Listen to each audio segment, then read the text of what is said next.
बैसाख शिवरात्रि शिव महापुराण की कथा रतलाम वासियों को मिली है।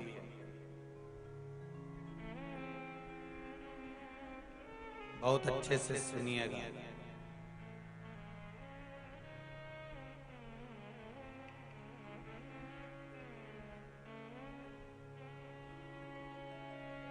क्यों महत्व है बैसाख महीने का? स्कंद पुराण में बैसाख महत्तम कहा गया है।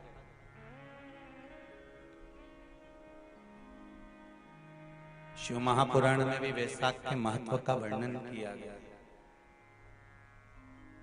अग्नि पुराण में भी बैसाख का महत्व दर्शाया। कितना, क्यों इतना महत्व है? जिसको माधव मास भी कहते हैं। बैसाख को केवल बैसाख मास में माधव मास भी कहा जाता है। कितना महत्व उसका, कितना।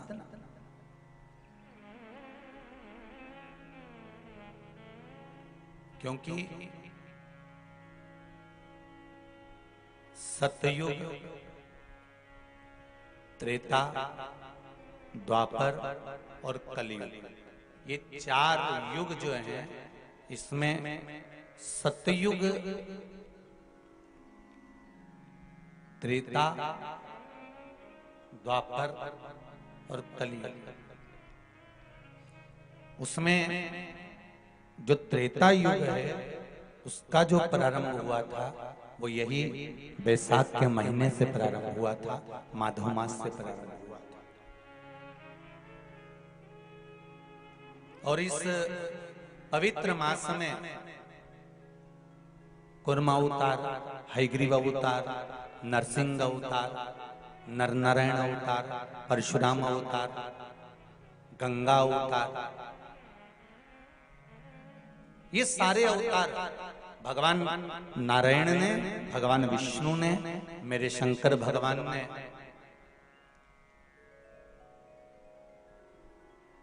सरंभेश्वर अवतार, ओमकार अवतार, मल्लिकार्जुन अवतार, भीमाशंकर अवतार मेरे शिव ने इसी बैसाख के महीने में प्राप्त किया।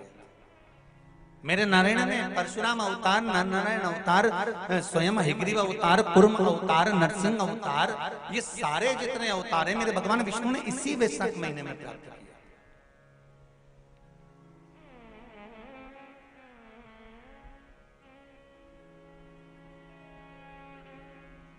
ऐसे कई अवतारों का दर्शन हमारे को बैसाख महीने में हो जाता है। और उसी बैसाख महीने की मात्र एक शिवरात्रि का स्मरण कर लेना, मात्र एक शिवरात्रि के दिन भगवान शंकर पर एक लोटा जल समर्पित कर देना, मात्र शिवरात्रि के दिन भगवान शिव की आराधना कर लेना या शंकर का भजन कर लेना, स्मरण कर लेना, शंकर को बेलपत्री का प्राप्त किया गया जल प्रदान कर देना, उसकी क्या महत्वता हो सकती। एक बहुत सुंदर पत्र आया है। पत्र तो बहुत सारे हैं पर अभी पढ़े नहीं हैं, पत्रों की संख्या बहुत है, पढ़ेंगे इसको भी, पर उसमें कुछ जो पढ़े हैं वो ये है।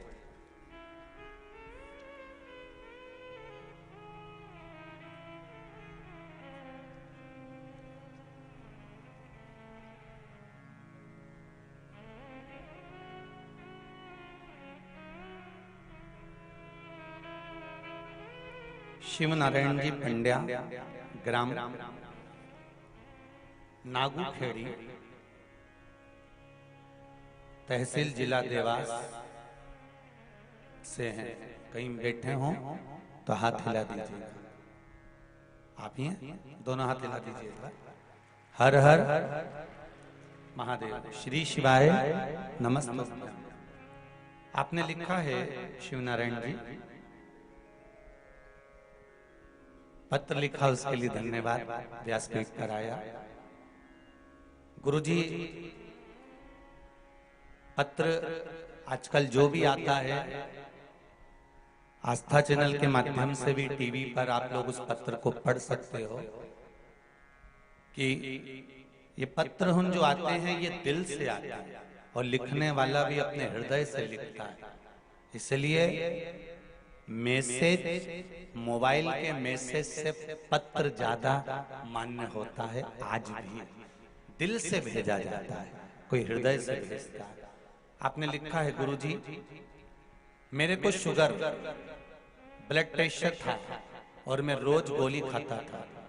जब से आपने भोलेनाथ के चढ़ाया गया बिलपत्र का उपाय बताया, तब से मैंने वह उपाय किया और मैंने रोज भोलेनाथ को जल चढ़ाकर बेलपत्र का प्रयोग किया। कॉर्डलेस भेजिए।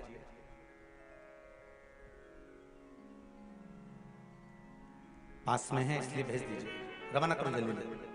हाँ, आगे वालों को दो और पीछे वालों को भेजेंगे, पीछे वाला उससे पीछे वाले को भेजेंगे।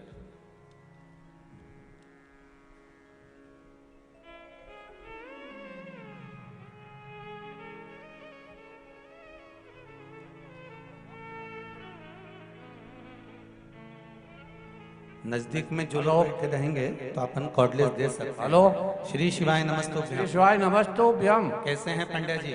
बढ़िया है सर, आशीर्वाद है आपका। आपने पत्र में लिखा है पंड्या जी की शुगर भी था और ब्लड प्रेशर भी था। हाँ गुरु जी। अभी की स्थिति ठीक है आपकी? हाँ सर, बिल्कुल नॉर्मल है सर। जांच करने के बाद बिल्कुल 130 शुगर है और 120 ब्लड प्रेशर है सर। जी, गोली खाना बंद हो गई? हाँ, गोली खाना बंद कर दिया सर। बहुत बहुत साधुवाद, बहुत बहुत बधाई। बेलपत्र खा रहे हैं? बेलपत्र और पानी? हाँ, बेलपत्र खाता था सर। एक हफ्ते में मेरे को ये बहुत फायदा हुआ। एक हफ्ते तक मैंने सलंग खाया सर। जी जी जी, बहुत बहुत साधुवाद। विराजी पंड्या जी, श्री शिवाय नमस्तुभ्यम। कितना सुंदर भाव लिखा है कि धर्म पत्नी शिव महापुराण की कथा सुनती थी। उसने एक दिन बता दिया कि शिव पुराण की कथा सुनो और उस कथा का कोई उपाय करना चाहिए। और पति ने और पत्नी ने विचार कर कर के चलो बेलपत्र का प्रयोग बताया है। अपना जाता क्या है करने में, कोई पैसा तो खर्च नहीं हो रहा, ना कहीं जांच कराने जाना है। एक लोटा जल, एक बेलपत्र शिव को समर्पित करा, पाया और उसका फल ये रहा कि अब उन्होंने लिखा है नीचे, दवाइयां मैंने गोली खाना बंद कर दी है, अब पूर्ण रूप से स्वस्थ हूं, भोले बाबा की कृपा है। ये शिव की उदारता है, ये शंकर की। आपका करा भजन, कीर्तन, स्मरण, संकीर्तन, मंत्र जाप, ये शिव कहीं ना कहीं करुणा करेगी।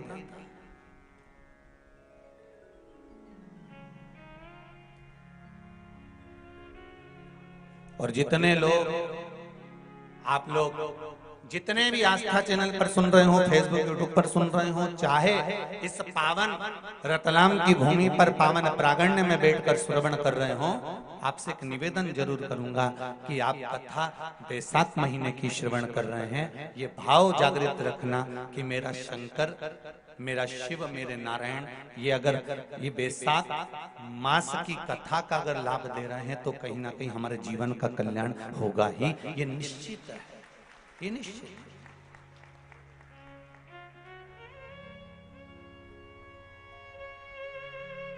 बस हृदय से, मन से, चित्त से, वृत्ति से हम भगवान शिव को रिझाएं, हम भगवान शंकर को मनाएं। और क्या चाहिए? देवराज नाम का ब्राह्मण जिसने चोरी करी, छल करा, कपट करा, बेईमानी करी, प्रपंच करा, निंदा करी, बुराई करी, ऐसा कौन सा कार्य था जो ना करा उसने? बेकार से बेकार, बेकार से बेकार कार्य करता है।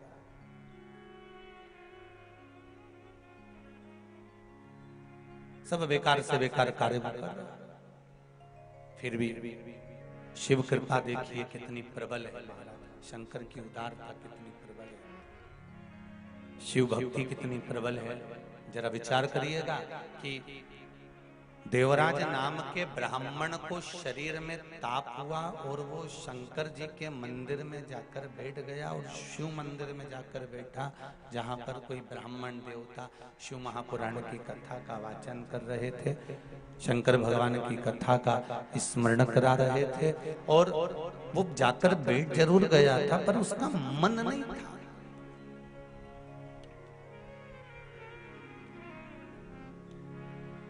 तुलसीदास जी से किसी ने पूछा, तुलसीदास बाबा से किसी ने, थोड़ा प्रेशर दीजिए, तुलसीदास बाबा से किसी ने पूछा, बाबा जी आप कहते हो कि सत्संग में बैठो, आप कहते हो कि भजन में बैठो, आप कहते हो कि स्मरण में बैठो, पर एक बात मेरे को पूछना है तुलसीदास बाबा से।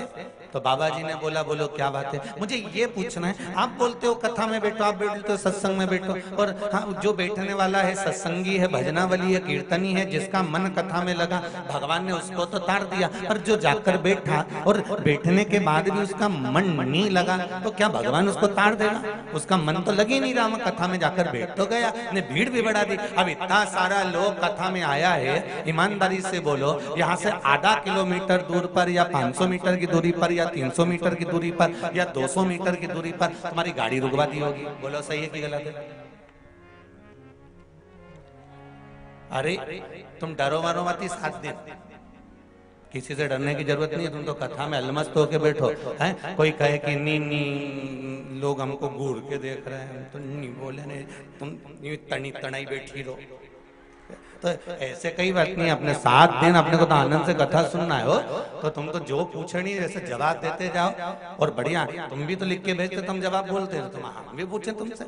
यहाँ से 300 मीटर की दूरी पे गाड़ी रोक दी, 500 मीटर की दूरी पे गाड़ी रोक दी, अब तुम वहां से छोरा छोरी ने लपेटता हुआ ने ठोकता हुआ कहीं का नहीं चले तो दे भी धरी से और चले जा रहे हो, चले जा रहे, और चलता चलता बीच में दुकान मिली गई चाट वे की, और छोरा छोरी के ने हमको तो ये गुड़िया का बाल दिला दे, और मम्मी के चल लेकिन चल चल,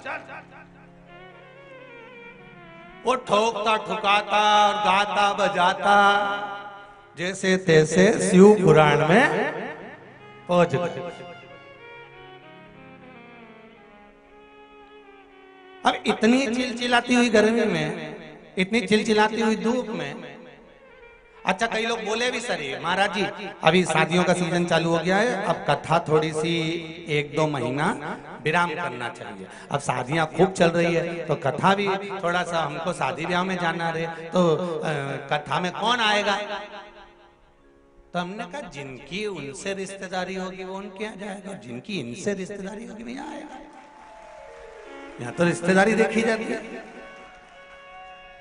और जिनकी शादी में तुम गए हो, तुम्हारी विपदा की घड़ी में वो खड़ा मिलेगा? अरे बोलो तो जीजी ने तुमने खूब ढोलक पीट पीट के गाया, ने बना जी रात के आजा जी, बना जी धीमे आजे जी, बना जी दिल्ली से लाजे जी, ने लहंगा लाजे, ने ये लाजे ने लाजे, ने दुल्हन संभर के आएगी, नी जलवा दिखाएगी, कितना गाया आधी रात, रात के 9-10 बजे तक ढोलक पीटी पीटी के गाया। अब तुमने रात के 12 बजे तक जो बना बनी गाया तुम्हारे की काम आया? और यहां बैठकर जो तुमने भजन गाया वो अंत समय तक काम आया, तो वो किस काम का?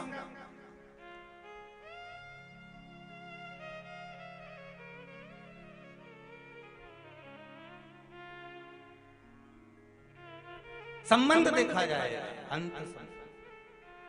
तो कहा तुलसी बाबा से कि ये कई लोग ऐसे हैं जो कथा में जाते हैं इनका मन लग जाता है, और कई लोग ऐसे हैं जो कथा में जाते हैं पर मन नहीं लगता, तो भगवान इनके तारेगा कि नहीं तारेगा? सीधी सीधी बात है। किसी ने कहा तो तुलसीदास जी ने कहा, एक व्यक्ति जाता था और नल के नीचे जाकर मटके को सीधे की जगह उल्टा लगा देता था। तो किसी ने कहा कि तू ये क्या कर रहा है? कि मेरा मन 10 मिनट तू पानी भरता है तो 10 मिनट में भरूंगा। तो मटका उल्टा रखने से मतलब क्या? बस मर्जी मेरी। तो तुलसीदास जी से पूछा, अगर कोई सीधा लगाएगा तो उसमें पानी भराएगा, और कोई उल्टा लगा दिया तो पानी तो भराया ही नहीं। मतलब कोई सत्संग में गया और दिल से उसने कथा सुनी तो उसको भगवान ने दिल से दिया, और जो गया और उसने नहीं सुनी, उसके भीतर कथा भरा ही नहीं, तो उसको लाभ क्या हुआ? हमने कहा तुलसीदास जी कहते हैं, भैया मटका अगर सीधा नहीं रखा है, उल्टा भी रखा है, और जितनी देर नल के नीचे रखा है उतनी देर ठंडा तो है। उतनी देर उसमें शीतलता तो है, ठंडाई तो है। बस ध्यान रखना एक बात का, कोई तुमसे कहे कहाँ जा रही, कथा में जा रही, कोई तुमसे कहे कहाँ जा रही, तो श्री महापुराण की कथा में जा रही। तुम आ जाके क्या करेगी, इतनी धूप पड़ी रही है, इतनी गर्मी पड़ी रही है, और माँ कथा में जाके भीड़ इतनी पड़ रही है, कहाँ जाके बैठेगी। मैं तो कथा में जाऊंगी तो टीवी पे सुनूंगी, चाहे मोबाइल पर सुनूंगी, पर कथा सुनूंगी। तो क्या होगा उससे, तो कहा 3 घंटे दिन भर मोबाइल पे झूठ बोलूं, कपट करें, दुकान पर, व्यापार में, व्यवसाय में, आदि आदि की जगह दिन भर झूठ, छल, कपट, बेईमानी, प्रपंच दिन भर चलता रहता है, दिन भर चलता रहता है। कम से कम 3 घंटा कथा में बैठेंगे तो इस मुख से झूठ तो नहीं निकलेगा, इस शरीर से पाप तो नहीं होगा, इस शरीर से कपट तो नहीं होगा, इस शरीर से बेईमानी तो नहीं होगी। 3 घंटा तो हमारा अच्छा निकलेगा ना। अब उसमें तो तेरा मन लग जाएगा कथा में, तो भले नहीं लगे पर 3 घंटा बेकार काम से तो बच जाऊंगा। 3 घंटे अगर बेकार काम से बच गए तो भी शिव जी की कृपा ही समझना, क्योंकि या संसार कोई लाखों टुकड़ों, दाग लगे दामन में, मन मत पड़ रे उलझन में, मत पड़ रे उलझन में, नर तू मत पड़ रे उलझन। अगर पढ़ना है तो शिव की भक्ति में पढ़ो, शिव की भक्ति। भगवान शिव के राह।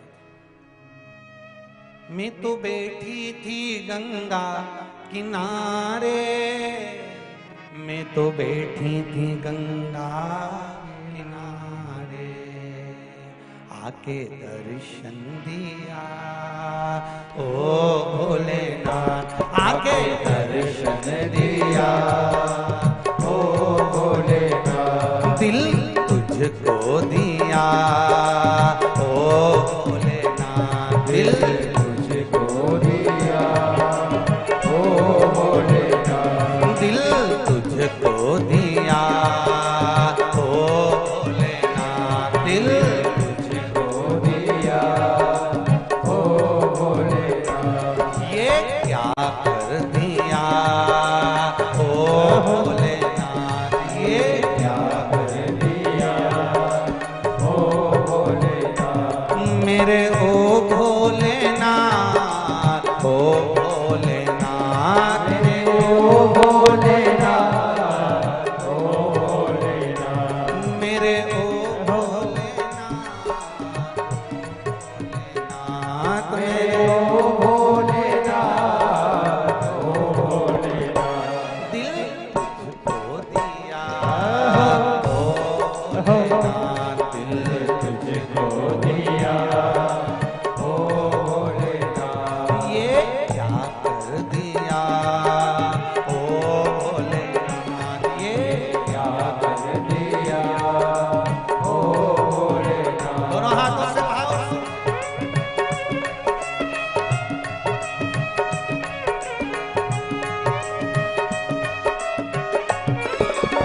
देवराज ने झूठ कहा, कपट करा, छल करा, बेईमानी करी, प्रपंच करा, सब कुछ करा, सब कुछ किया गया, पर अंतिम जो क्षण था देवराज का, अंतिम जो पल था देवराज का, वो देवराज ने भगवान शिव की कथा में पहुंच गए। भले उसका मन नहीं लगा, भले उसका हृदय नहीं लगा, पर कथा में जाकर बैठ गया और वहां से निकल गया तो शिव की कृपा देखिए क्या हुई कि बेलपत्री के वृक्ष के नीचे उसके प्राण छूटे।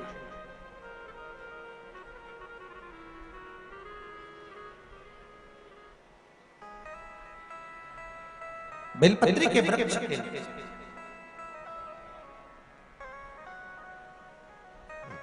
बैसाख के महीने में पीपल के वृक्ष के नीचे, बेलपत्री के वृक्ष के नीचे,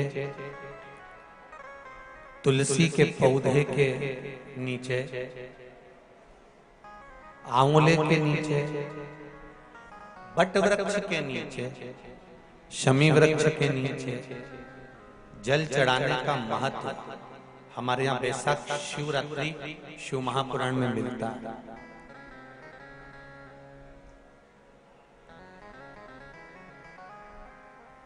और जल की महत्वता क्या है महाराज? जैसे देवराज ने भगवान शंकर के मंदिर में पहुंचकर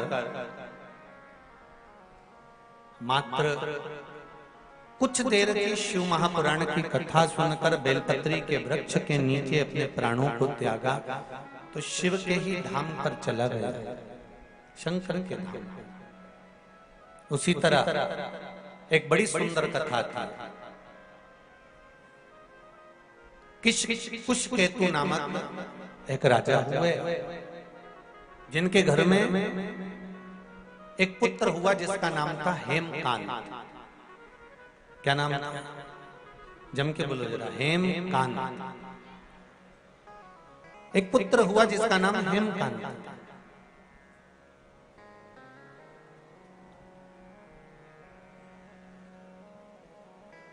अब हेमकांत जो था वो बड़ा प्रबल वीर था, उसके पास में बहुत सारे अस्त्र शस्त्र विद्या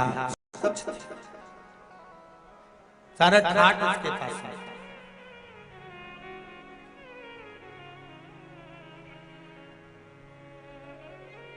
बैसाखी शिवरात्रि शिव महापुराण की कथा कर रही है। एक दिन हेमकांत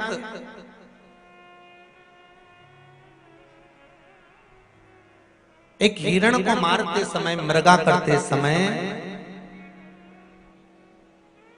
जाते जाते जाते जाते घोर जंगल में पहुंचे।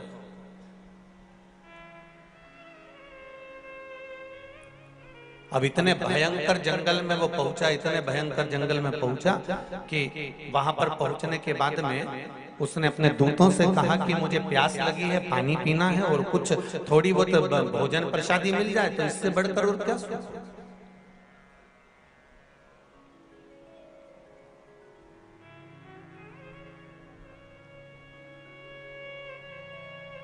जाओ जरा भोजन की व्यवस्था देखिए, पानी की व्यवस्था देखिए।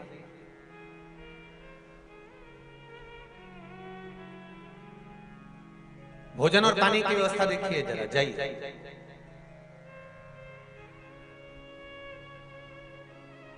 बैसाख का महीना अगर किसी को एक गिलास पानी भी पिलाने का मौका मिल जाए ना तो समझ लेना कि तुमने गंगा जी की 100 डुबकी लगा ली।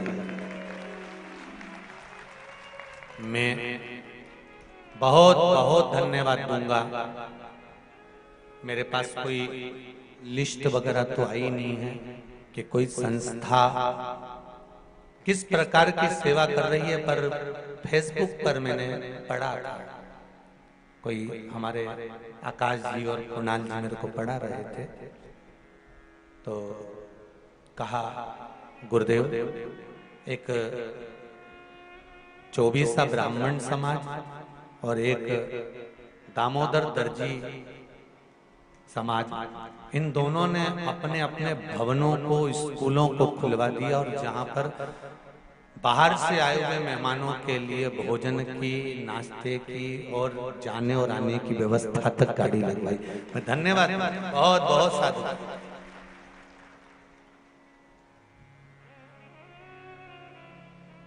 बहुत बहुत साधुवाद दूंगा मैं रतलाम के इन धर्म से जुड़ी हुई संस्थाओं, जिन्होंने अपने बताया 24 ब्राह्मण समाज ने कोई स्कूल खुलवा दिया, दामोदर दर्जी समाज ने अपना भवन खुलवा दिया, और तो और नाश्ता, चाय और भोजन तक की व्यवस्था रखी कि बाहर से कोई समाज बंधु आए तो उसमें रुके तो कष्ट ना महसूस।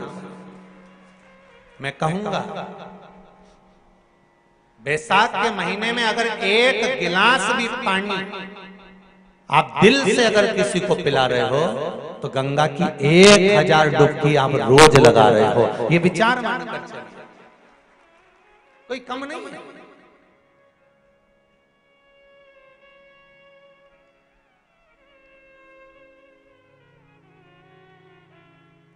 किसी न किसी रूप में हम जब भगवान के प्रति समर्पित होते हैं, हमारा समर्पण जब भगवान के प्रति होता है, हमारा समर्पण भाव जब भगवान के प्रति होता है, तो उसका सुख हमें मिलता जरूर है।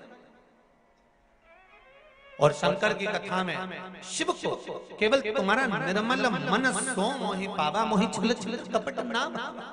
शंकर को निर्मल चित्त, निर्मल मन, निर्मल भाव चाहिए, निर्मल दिल चाहिए।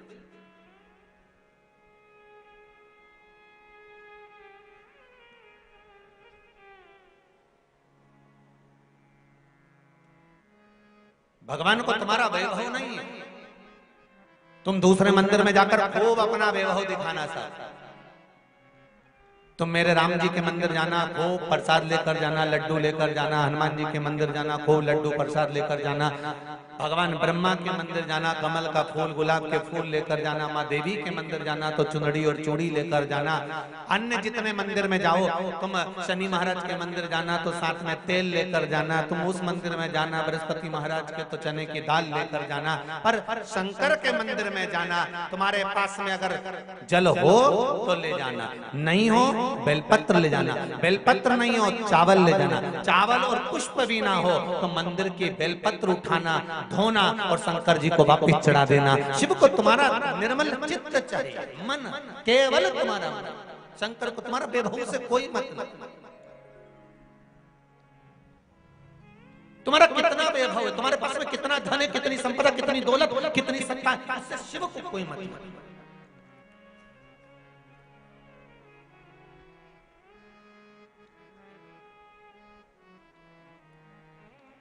आपने भगवान को दिया क्या है, भगवान को आपने समर्पित किया क्या? पशुपति व्रत जब माताएं करती हैं, भाई करते हैं, बच्चे करते हैं, और जब पशुपति व्रत के 5 दिए मंदिर में लगाने के बाद जब वो छठा दिया अपने दरवाजे पर, दरवाजे की ओर मुख कर कर बैठ कर सीधे हाथ की ओर जब वो दिए को लगाती हैं बेटियां, बहुएं, माताएं, भाई, पशुपति व्रत का जब वो छठा दिया मंदिर से लेकर आने पर, मंदिर के द्वार से लाकर अपने घर के द्वार पर जब वो जलाती है तो उसके मन का जो भाव होता है, जिस दिल से, जिस हृदय से, जिस चित्त से, जिस वृत्ति से वो भगवान से जो कहती है, भगवान पशुपति व्रत के अंतर्गत 5 ही व्रत में उसका मन का मुराद पूर्ण कर देते हैं, हृदय की बात पूर्ण कर देते हैं, क्योंकि दिल से कहा गया।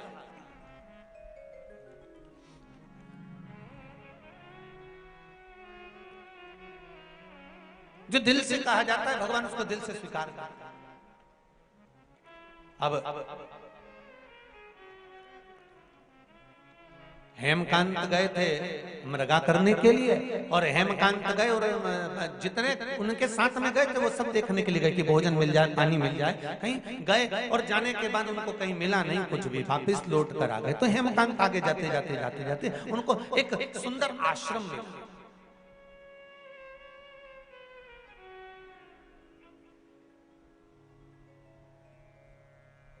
जिसमें एक सुंदर ऋषिवर बैठे हुए थे जिनका नाम था सतेजी।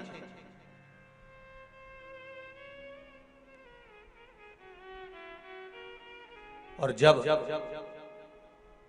वहां जाकर उन्होंने देखा कि मैं आया और मेरा कोई आदर नहीं, जैसे श्रीमद् भागवत कथा में आता है कि राजा परीक्षित जब गए और शमीक बाबा के आश्रम पर पहुंचकर जल की याचना करी और जल नहीं मिला। इन्होंने तो याचना भी नहीं करी कि मुझे जल चाहिए, इन्होंने तो जाते से बस वहां पहुंचने के बाद इनके मन में आ गया कि मैं यहाँ पर आया हूं और मेरा आदर होना चाहिए। शिव महापुराण की कथा कहती है, बहुत सावधानी से सुनना।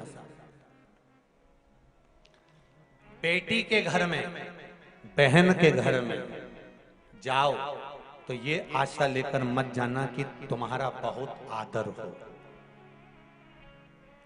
गुरु के दरवाजे पर जब जाओ तो ये आशा लेकर मत जाना कि तुम्हारा बहुत आदर हो। मंदिर में जब जाओ तो ये आशा लेकर मत जाना कि तुम्हारा बहुत आदर हो। और भगवान की कथा में जब जाओ तो ये लेकर मत जाना कि तुम्हारा बहुत आदर हो। ये कुछ स्थान बताए हैं कि जहां हमें आदर की जरूरत नहीं होती। बहन बेटी के घर में, अपनी बेटी जिस घर में भी आए हो, जिस घर में अपनी बहन को भी आए हो, उस घर में तुम बहुत अकड़ कर, अहंकार रखकर, अभिमतता रखकर नहीं जाना है।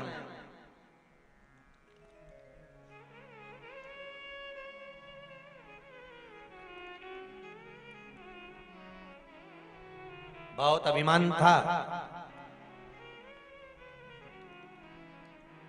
भगवान कृष्ण की एक धर्मपत्नी माता सत्यभामा जी को, बहुत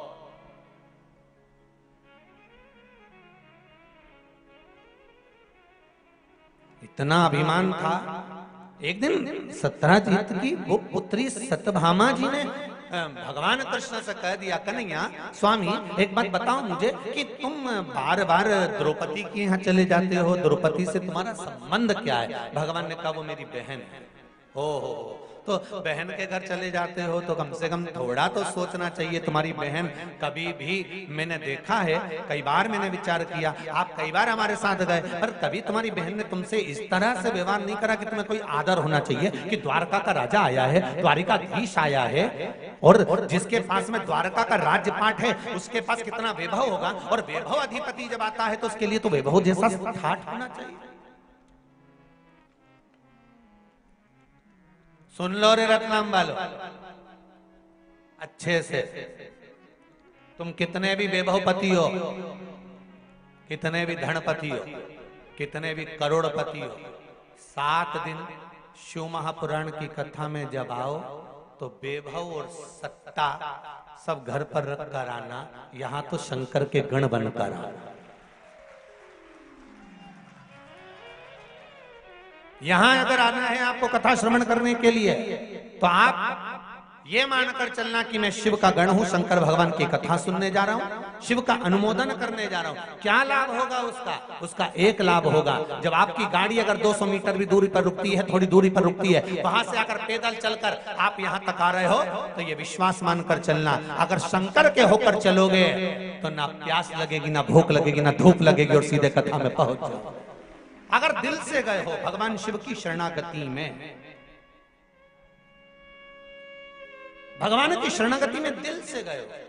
ये 2 तरह की बात होती है। एक बहुत समझ में आ जाता है, जरा सा व्हाट्सएप पे बात करो, जरा सा फोन पे बात करो, जरा सा किसी से बात करो, और अगर दिल से कर रहे होगे ना तो बात करने का और मन करेगा। 2 मैसेज और कर देता हूँ, 4 मैसेज और कर देता हूँ, थोड़ा सा ये और भेज देता हूँ, थोड़ा सा और बात कर देता हूँ, थोड़ी और बात करता हूँ, अगर दिल से कर रहे होगे। और अगर जरा सा तुम्हारा दिल नहीं लगा और तुम्हारे काम पड़ा हुआ है और तुमने मैसेज करा, तो अगला मैसेज जो तुम्हारा होगा ना तो उतने में समझ जाओगे कि अभी ये बात करने के लायक नहीं है। अगर अभी करूं तो ठीक, तो तुम भी लिख के भेजे। तो रात को बात करते हो तुरंत,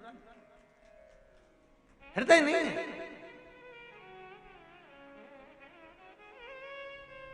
अब शिव के होकर चलो। 7 दिन हमें किसी के नहीं होना, 7 दिन में शंकर के होना। और जब शिव के होकर चलोगे तो जीवन की जितने जितने शरीर में, बैसाख महीने में आप शंकर के धाम जा रहे हो, बैसाख महीने में आप आस्था चैनल पर शिव महापुराण की कथा सुन रहे हो, बैसाख महीने में फेसबुक और यूट्यूब पर आप कथा सुन रहे हो। ये आपके भीतर होना चाहिए कि आप क्या प्राप्त कर रहे हो। कथा थी 2 बजे से 5 बजे की, हमने भी हरिद्वार में बोल दिया था क्योंकि यहाँ का जो बैनर गया था उसमें 2 से 5 लिखा था। हम आस्था चैनल वालों से पूछ ही नहीं पाए, कथा थी 1 बजे से 4 बजे। अब यजमान जी बोले, पाटीदार जी, गुरु जी, वो कथा तो 2 से 5 लिखा गई है और टीवी पर 1 से 4 है, और आपने भी मंच से कह दिया 2 से 5 का। हमने कहा कोई बात नहीं, बैसाख महीने की कथा है, बैसाख का प्रारंभ त्रेता से हुआ था, तो कलयुग से त्रेता में खसक गए, 2 बजे से 1 बजे में खसक गए तो तकलीफ क्या है।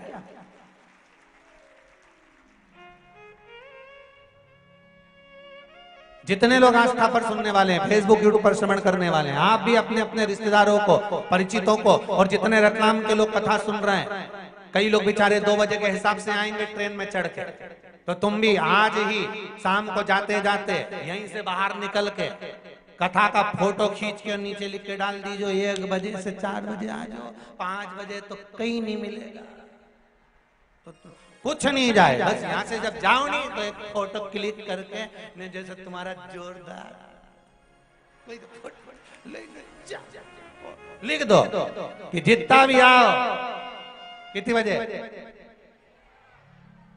अरे बोलो तो, हाँ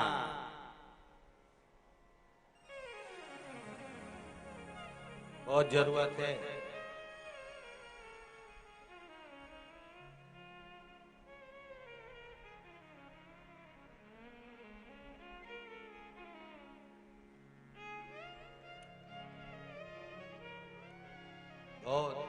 सब भेज देना।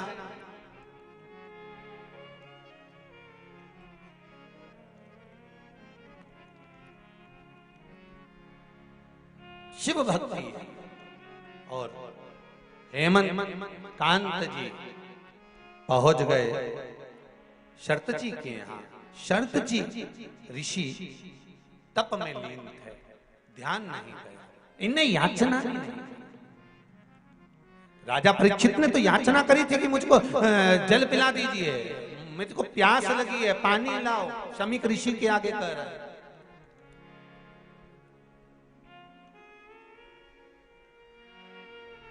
अरे हेमकांत ने नहीं कहा कि मुझे प्यास लगी, वो तो गए बैठे और देखा कि मेरा कोई आदर नहीं, मेरा कोई सम्मान नहीं, मेरा कोई सत्कार नहीं, मेरे लिए कोई स्थान नहीं।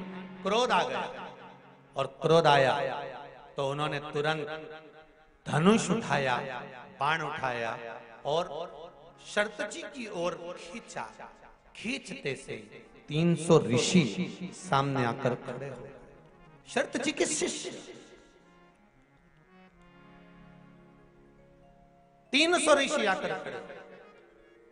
आप हो, हम हो, दुनिया में रहने वाला मनुष्य अगर कोई बेकार काम करने जाता है, कोई गलत काम करने जाता है, तो भगवान कुछ गलत होने वाला होता है, भगवान थोड़ा ना थोड़ा लाइट जला ही देता है।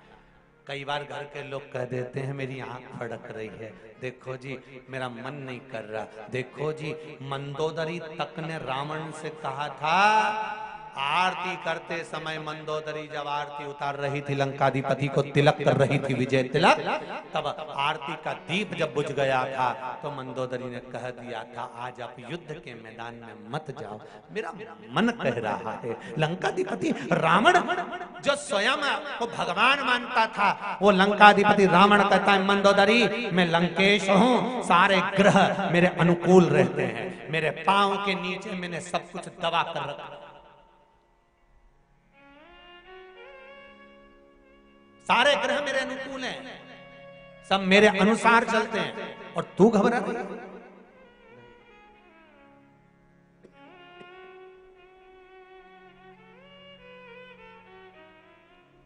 मंदोदरी तू चिंता मत कर, तेरा पति विजय होकर आए। मंदोदरी कहती आज मेरा मन ठीक नहीं लग रहा, आज मेरा चित्त ठीक नहीं लग रहा, आज मुझे श्रेष्ठता नहीं लग रही, आज मुझे श्रेष्ठता नहीं लग रही, आज मेरा चित्त, आज मेरा मन, आज मेरी बुद्धि श्रेष्ठ नहीं मान रही।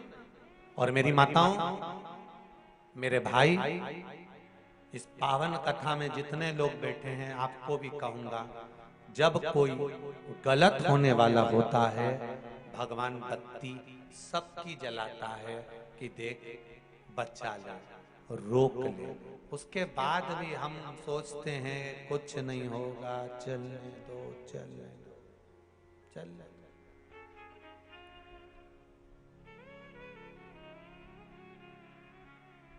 चित्त रमा, ऋषियों ने रोक दिया। ऋषियों ने कहा आप आगे ना सुनो राजन, आप कुशकेतु के पुत्र हैं। वो कुशकेतु जिसने अपने जीवन में समर्पण किया, दान करा, पुण्य करा, सत्कर्म करा, भजन करा, कीर्तन करा, मंत्र जाप करा, नाम स्मरण करा।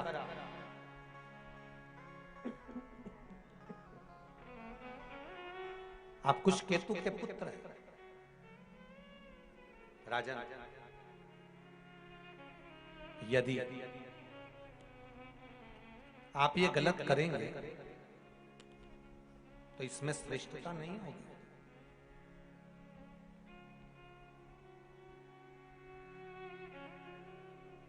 राजन, मैं तो केवल आपसे इतना कह सकता हूं कि ये जो धनुष पर आपने बाण चढ़ाया है,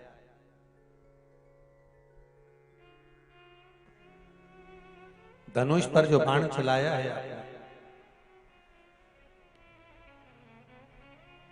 ये धनुष का चढ़ाया हुआ बाण आप उतार लीजिए नीचे। ये ठीक नहीं है, ये श्रेष्ठ नहीं है। सामने जो तप करने बैठे हैं ये जानते नहीं आपको कि आप आए हो।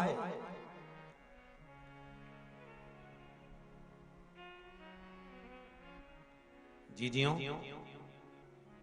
आप लोग इधर मुख कर कर बैठे हो, कथा सुन रहे हो, पीछे क्या हो रहा है आपको मालूम है क्या? कुछ नहीं, क्योंकि आपका ध्यान कथा में।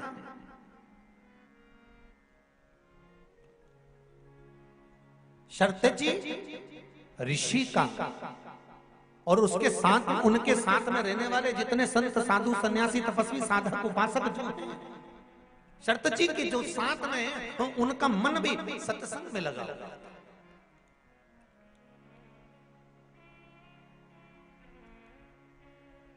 उनका मन कहीं दूसरी जगह नहीं लगा है, सत्संग में लगा हुआ है।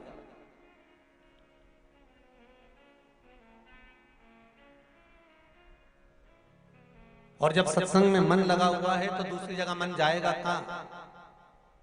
फिर कहूंगा एक बात, शिव जी के मंदिर में अगर एक लोटा पानी लेकर जा रहे हो तो दिल भी शंकर के पास लेकर जा रहे हो।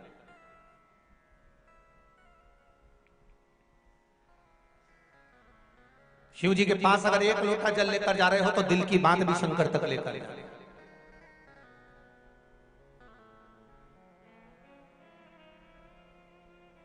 कितने लोग हैं जो शिव जी के मंदिर में रोज जल चढ़ाने जा रहे हैं? जरा हाथ उठाइए। जा रहे हो सब लोग? जाना चाहिए। रखो अपने ब्रह्मा ब्रह्म लोक में है, भगवान विष्णु वैकुंठ लोक में है, मेरा देव अधिदेव महादेव इस भूमंडल पर है, साक्षात मेरा शंकर पृथ्वी पर विराजमान है। तो एक लोटा जल ले जाकर जब शंकर जी को हम चढ़ाते हैं तो हमारे दिल की बात शंकर हृदय में रखकर हमारी कामना पूर्ण कर ही देते हैं। ये शिव चित्त है। ये पत्र में आया है, देखिए।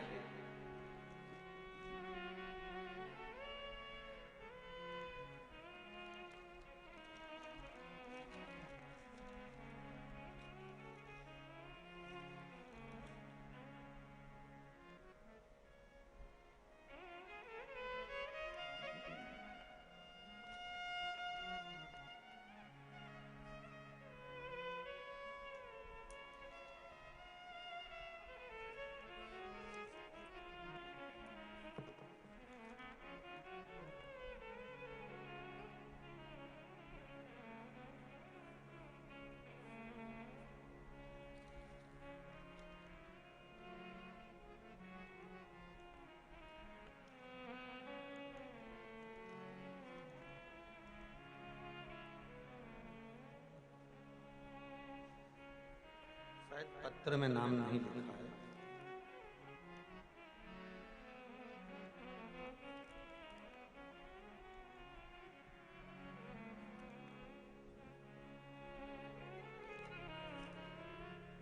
जिसने लिखा हो पत्रिका के साथ जो पत्र भेजा है, जिसने भेजा हो वो खड़े हो सकते हैं। इसमें लिखा है इन्होंने, गुरुदेव, जिसने भेजा हो वो खड़े हो सकते हैं। ये पत्रिका के साथ जो भेजा है, आपने भेजा? दोनों हाथ हिला दीजिए एक बार। हर हर महादेव।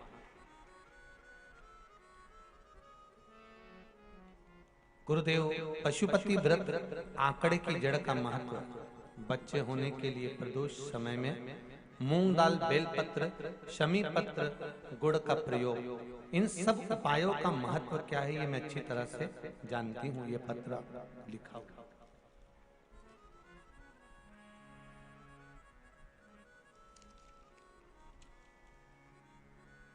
मेरी नौकरी में बहुत समस्या हो गई थी।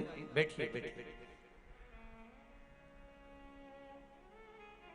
बाबा शंकर ने टीवी के माध्यम से मैंने जो कथा श्रवण करी है, उस कथा का फल मुझे दिया है। मेरी नौकरी वैसी की वैसी बरकरार है। गुरुदेव, डॉक्टर ने मेरी बहू को एक बार मिसकैरेज होने के बाद में बता दिया था कि इसको बच्चे नहीं होंगे। आईवीएफ कराने का बोला था और अंत ये हुआ कि बहू की आंख में जल भर गया, रोने लगी। तब शिव महापुराण की कथा सुनी और आपने आंकड़े की जड़ का उपाय बताया। कुबेरेश्वर धाम पर 7 दिसंबर 2021 को दर्शन करके बाबा से प्रार्थना कर कर सीहोर से आए और गुरुदेव अभी अप्रैल 2022 में बिना आईवीएफ के मेरी बहू के 3 महीना चल रहा है। ये शिव की कृपा।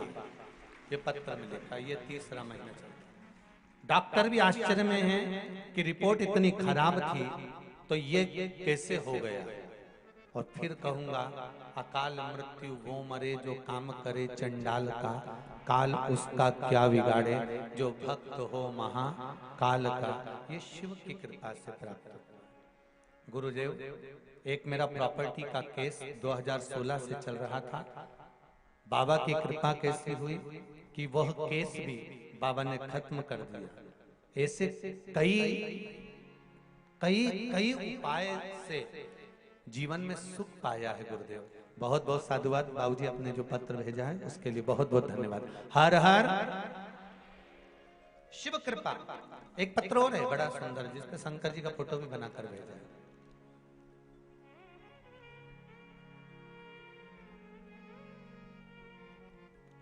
घनश्याम जी शास्त्री, STTC झालोद जिला हाथोद गुजरात। किसने भेजा है? दोनों हाथ हिलाइए जरा। हर हर महादेव। आपने लिखा है, गुरुदेव, भगवान शंकर सरल और सहज स्वभाव समझते हैं।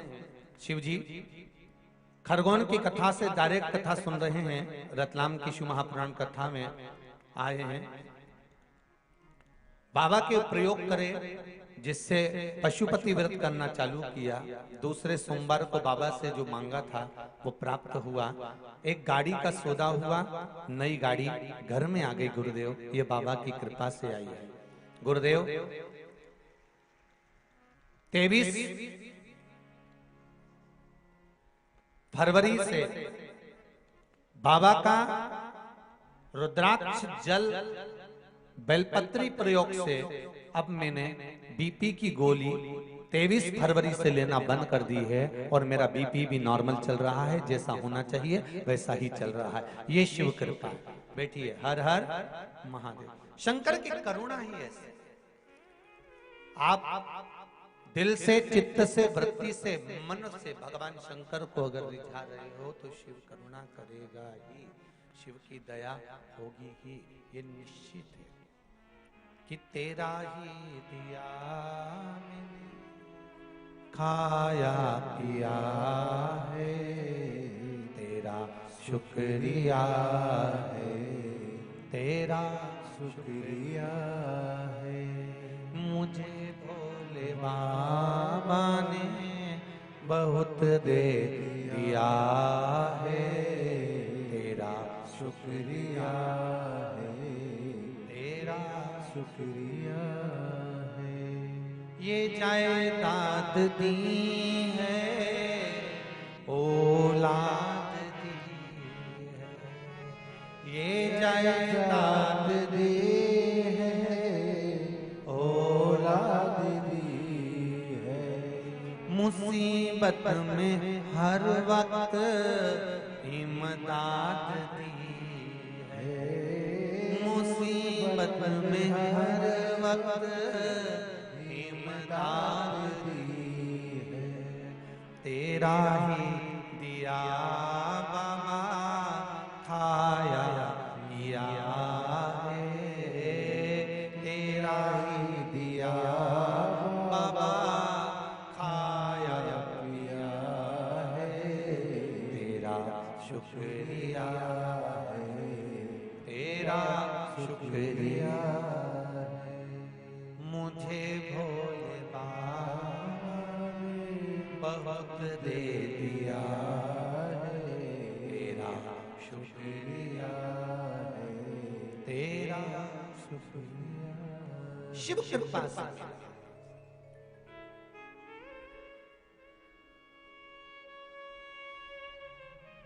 अगर गलत करोगे तो सामने कोई ना कुछ भगवान दिखा देगा कि तू ये गलत कर। अच्छा करोगे तो मार्ग भी खोल देगा कि तूने ये अच्छा किया। सामने भगवान प्रकट कर देता है कि ये अच्छा हो रहा है, कि ये बुरा हो रहा है, कि ये गलत हो रहा है, कि ये सही हो रहा है। सम्मुख में आ जाता है तुम्हारा करा हुआ सारा कर्म, सम्मुख में आ जाता है। ऋषि सामने आकर खड़े हो गए। उन ऋषियों ने कहा कि तुम ये गलत कर रहे हो। सामने जो शर्तेची ऋषि बैठे हैं उन पर जो तुमने बाण चला रहे हो ये अच्छा नहीं है, ये श्रेष्ठ नहीं है।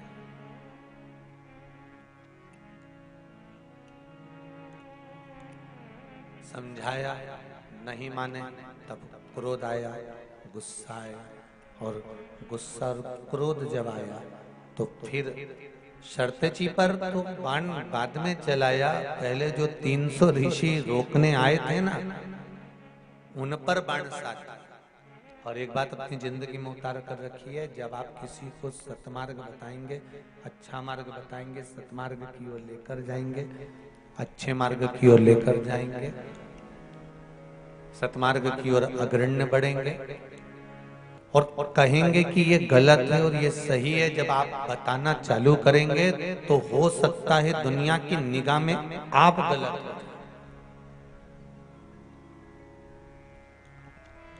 हो सकता है।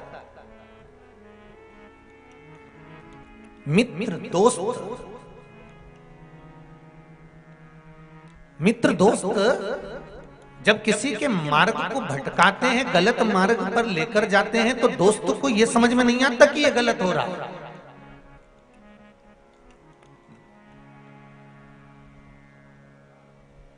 और माँ बाप, माता पिता समझाते हैं, समझाने का प्रयास करते हैं, माता पिता उसको बचाने का प्रयास करते हैं, तो बच्चे की निगाह में, बहुओं की निगाह में, बेटियों की निगाह में, बहुओं की निगाहों में, नवयुवक जो पीढ़ी है इसकी निगाह में लगता है कि मेरे माँ बाप मेरा ही बुरा चाह रहा है, पर वो बचाने का प्रयास करते हैं, वो बचाना चाहता है, बचाने का प्रयास करता है। महाराज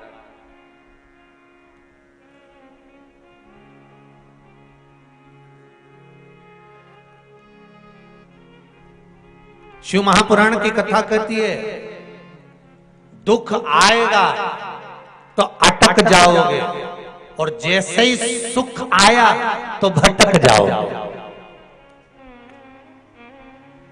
ये निश्चित है। ये बिल्कुल पक्का है।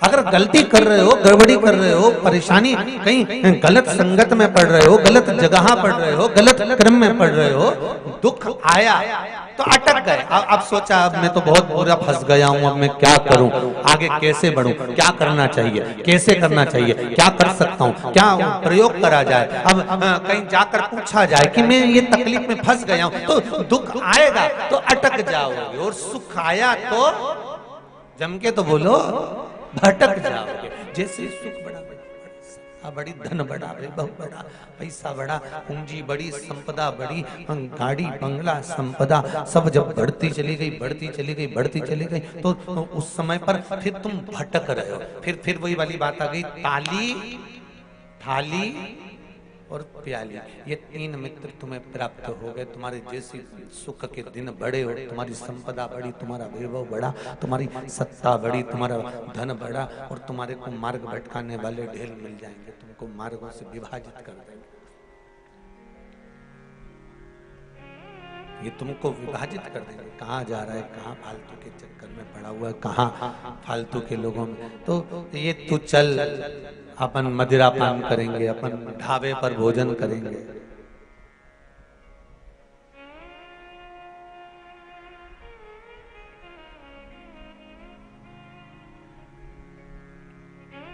चल अपन होटल पर भोजन करेंगे। ये सब मार्ग विभाजित कर देते हैं, फिर इसमें कोई मार्ग की परिभाषा नहीं होती। आज हेमकांत को जिन ऋषियों ने समझाया था, ऋषियों पर बाण चलाने के लिए तैयार बैठ गए, ऋषियों पर। बैसाख के महीने में पीला चंदन को घिसकर थोड़ा सा उसमें गुलाब की पत्ती का रस डाला या गुलाब का इत्र डाला या गुलाब जल डाला, घिसने के बाद वही चंदन बेलपत्री के वृक्ष के नीचे त्रिपुंड लगाने पर, उसी त्रिपुंड की उंगलियां शंकर भगवान की शिवलिंग पर लगाने, उसी उंगलियों को लाकर जो दमे का मरीज होता है, जिसको थोड़ा चलने पर सांस फूल जाती हो, दम भर जाता हो, श्वास बहुत ऊंची नीची होती हो, दम भरा रहा हो, दम ऊपर नीचे हो रहा हो, तो उसके हृदय वक्ष स्थल पर लगा देने पर और एक कंठ के भाग में लगा देने पर, महाराज यही बैसाख के महीने में कर देने पर उसको फिर धीरे धीरे दम भरना बंद हो जाती है, श्वास का मरीज धीरे धीरे ठीक होने लगता है।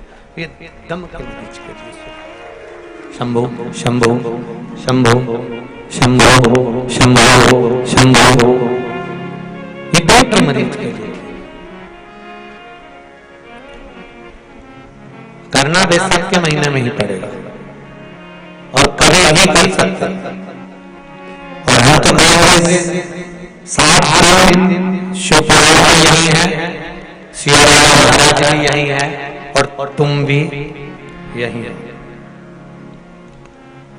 करने में क्या जाता है, प्रैक्टिकल में रुकेगी, जब तुम पैदल चलोगे तो दम भरा रही कि नहीं भरा, तो तुम कम से कम दूसरे दिन पत्र में लिखकर तो भेज दोगे, गुरुजी हमने तुमने की थी, हमने दूसरे दिन ही कर लिया, और दूसरे दिन और फिर आया में अब भरे कि नहीं भरे, या तो दम रहेगी या फिर दमादम रहेगा, या तो दम रह जाए या फिर मेरा शिव रह जाए, मेरा शंकर, मेरा मुक्ति, मेरा शंभु रह जाए। तो आप जब करोगे स्वयं स्वतः के लिए तो वो सुख आएगा। महाराज हेमकांत जी को समझाने वाले जो ऋषि थे 300, उन पर क्रोध कर दिया। सतमार्ग बताने वाला हमेशा बुरा ही लगेगा, होटल ले जाने वाला अच्छा लगेगा, मदिरा पान कराने वाला अच्छा लगेगा, किटी पार्टी में बैठना अच्छा लगेगा, पर सत्संग में बैठना अच्छा नहीं लगेगा। जो तुम्हें ज्ञान का उपदेश दे, जो तुम्हें समझाए, जो तुम्हारे मार्ग को प्रशस्त करे, सुंदर मार्ग की ओर लेकर जाए, वो तुमको अच्छा नहीं लगेगा।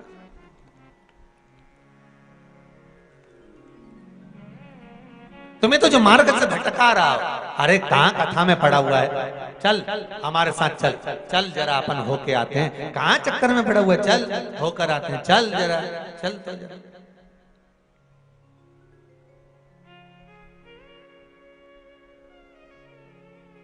सुख क्यों ना मिले, आनंद क्यों ना।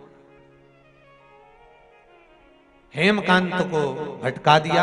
हेमकांत ने 300 ऋषियों पर बाण चलाए और 300 ऋषियों को मार दिया। 300 ऋषियों को